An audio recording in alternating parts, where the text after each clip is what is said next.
चढ़ेगी वर्दी, लगेंगे सितारे, देखेगी दुनिया हमारे नज़ारे। जय हिंद दोस्तों, हम लोग आगाज कर चुके हैं 3 सितंबर को होने वाले एनडीए और सीडीएस के एग्जामिनेशन का, और आज उसकी पहली क्लास है। आज से लगातार आपको रिकॉर्डेड वीडियोस मिलते रहेंगे जो आपके वोकेबुलरी को, ग्रामर को और कॉम्प्रहेंशन को मजबूत करेंगे, और ये यात्रा हमारी अनवरत जारी रहेगी जब तक आपका सिलेक्शन नहीं हो जाता। तो आइए आज के सेशन की शुरुआत करते हैं, और सेशन की शुरुआत में हम लोग स्टार्ट कर रहे हैं ईडियम से। तो सबसे पहला ईडियम आपके सामने आता है सी आई टू आई। बच्चों, सी आई टू आई का मतलब होता है किसी के साथ एग्री होना, सहमत होना, एग्री होना या फिर सहमत होना। जब मैंने अपने दोस्त से एनडीए की प्रिपरेशन के बारे में कहा तो ही सा आई टू आई, यानी कि वो भी सहमत हो गया। He could never see eye to eye with his father, कि वो कभी भी अपने पिताजी के साथ आई टू आई नहीं देख सका, नहीं देख पाया। इडियम नंबर 2 है बच्चों, गो टू द डॉग्स। क्या कह रहे हैं? गो टू द डॉग्स, यानी कि एक तरह से कुत्तों को चले जाना। अब कुत्तों को तो कोई चीज़ जाती नहीं, गो टू द डॉग्स का मतलब होता है वो चीज़ बर्बाद हो गई है, एकदम पूरी तरह से फ्लॉप हो गई है। तो आप उसको बोलिए रुइंड हो जाना, बर्बाद हो जाना। कि कोरोना के दौरान कई सारे लोगों के जो बिजनेस थे वो क्या हो गए? They went to the dogs, यानी कि बर्बाद हो गए, रुइंड हो गए। Anuj will soon go to the dogs because of his bad habits. Anuj ने बहुत सारी बैड हैबिट्स को अपने साथ में पाल रखा है, और वो बैड हैबिट्स की वजह से वो बंदा जल्द ही क्या हो जाएगा? बर्बाद हो जाएगा, गो टू द डॉग्स हो जाएगा। नेक्स्ट देखिएगा बच्चा, ये कह रहा है kick the bucket. Kick the bucket का मतलब होता है मर जाना। किक द बकेट का मतलब ये नहीं होता कि बाल्टी को लात मार देना। किक द बकेट का मतलब होता है मर जाना। तो ये कह रहा है mister Verma kicked the bucket after long illness. Verma ji जो थे वो काफ़ी समय से बीमार थे, और उन्होंने क्या कर दिया? किक्ड द बकेट, यानी कि वो अब इस दुनिया में नहीं रहे। तो देखिए फर्स्ट क्या था बच्चों? सी eye to I. C eye to आई का क्या मतलब होता है? किसी के साथ एग्री होना। दूसरा जो है वो है go to the dogs. Go to dogs का मतलब होता है बच्चों बर्बाद हो जाना। और तीसरा है kick the bucket. Kick the bucket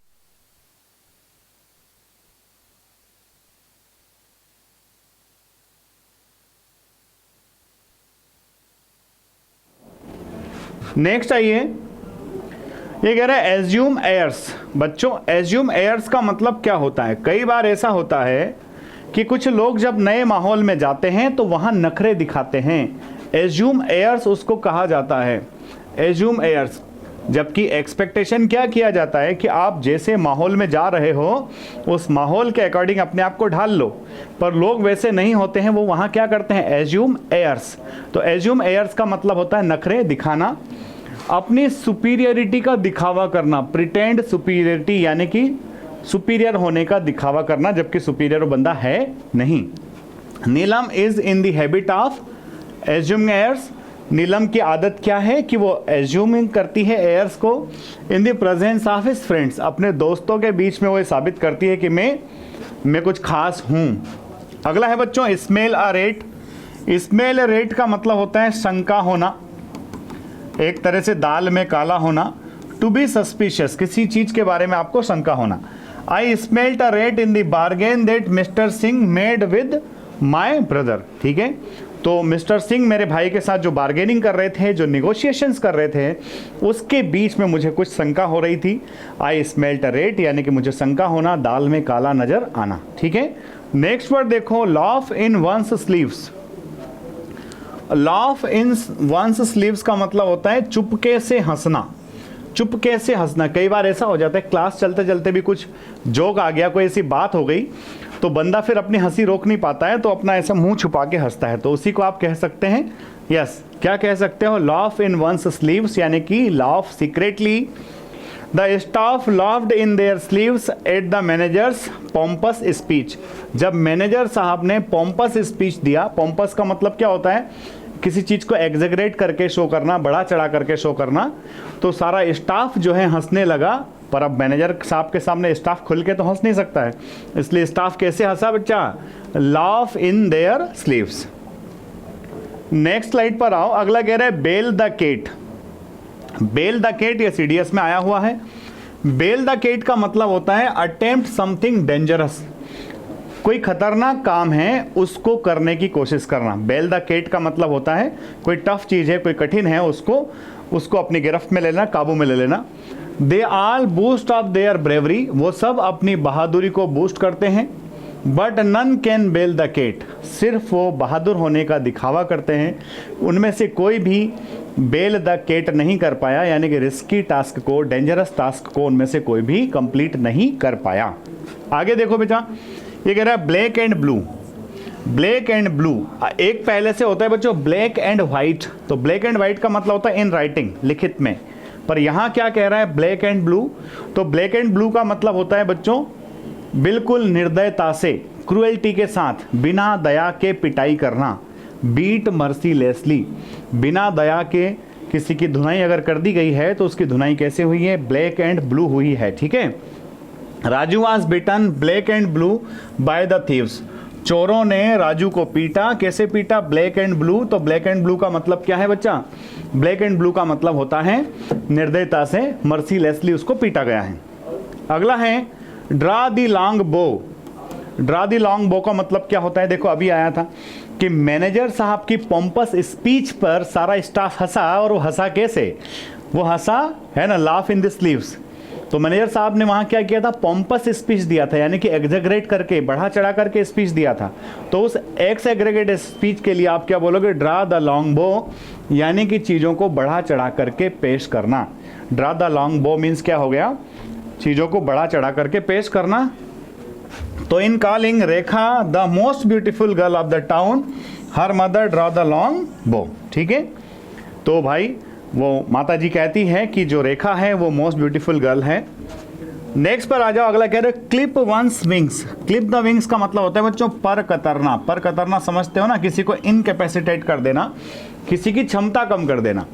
clip the wings का मतलब होता है किसी को क्रिपल कर देना, उसकी क्षमताएं कम कर देना, उसकी शक्तियां कम कर देना।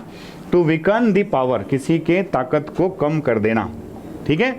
माई brother wants to be a car racer but my father will clip his wings. मेरा भाई क्या बनना चाहता है, मेरा भाई बनना चाहता है कार रेसर, पर मेरे पिताजी ने क्या कर दिया है उसका, या फिर कर देंगे, my father will clip his wings, ठीक है।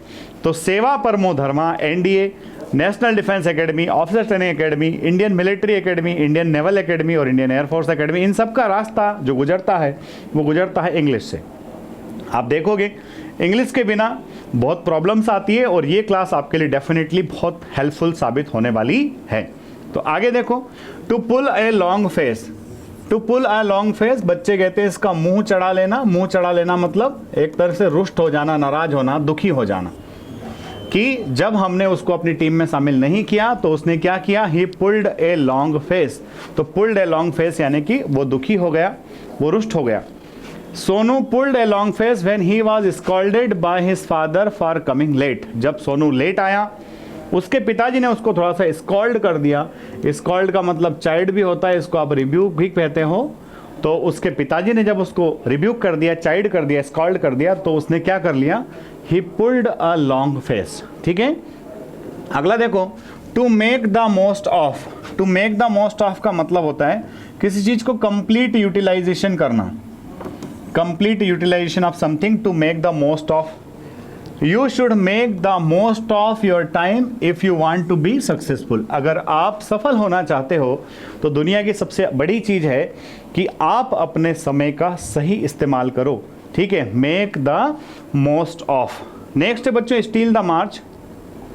तो स्टील द मार्च का मतलब क्या होता है, स्टील द मार्च का मतलब होता है टू गेट अहेड सीक्रेटली, चुपके से आगे बढ़ जाना, चुपके से आगे बढ़ जाना। स्टील द मार्च का मीनिंग क्या है, चुपके से आगे बढ़ जाना। तो आप देखेंगे कि जो बंदा है वो चुपके से आगे बढ़ गया, यानी कि वो Renu steel a march on her friend in studies and got the first position.